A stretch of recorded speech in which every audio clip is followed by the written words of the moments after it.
嚟緊嗰幾日發生嘅事。喺旺角就已經發生過咁樣嘅事，警方調喺中間，一邊咧有佔中人士，一邊咧有反佔中人士。警方確實係非常難做嘅。警方能夠做呢，就以自己嘅血肉之軀嚟到防止兩方面嘅衝突。事後呢，仲有人批評警方，我覺得呢個批評係十分之唔公道，就係警方咪縱容某一邊嘅人咁。如果嗰晚警方真係縱容，譬如話呢個反佔中人士嘅話呢，我相信嗰晚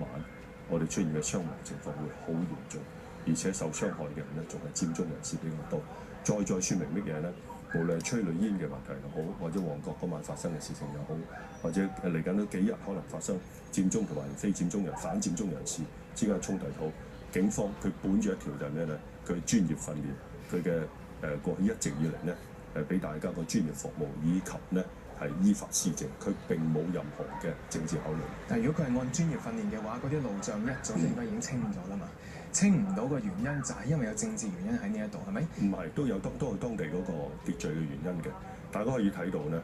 嗰啲路障係有部分可以清嘅咧，警方係會清嘅。但係有啲清呢，會造成當地嘅群眾即刻聚集起嚟。大家知道有啲被佔領區呢，係有人不斷巡邏嘅。咁如果警方喺嗰度做嘅話呢，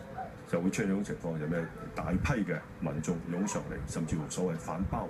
圍警方，就會造成一啲衝突。有啲人就話：你哋門口嗰度如果半夜三更得20-30個人喺度留守，咁嗰啲圍欄點解你唔清咗佢呢？咁我哋知道一清嘅話呢，喺我哋做清場嗰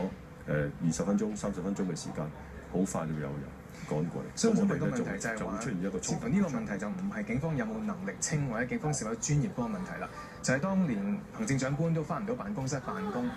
連警察都只能夠日日出嚟開記者會話幾多條路俾人封咗，係警察話條路俾人封咗。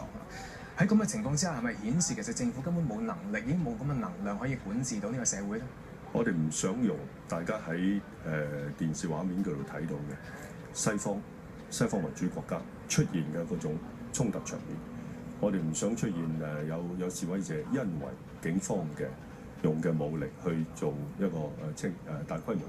嘅清場，或者更加高武力級別嘅清場咧，造成香港市民，尤其係我哋青年學生，佢哋受到傷害。係要勸服一自己對話。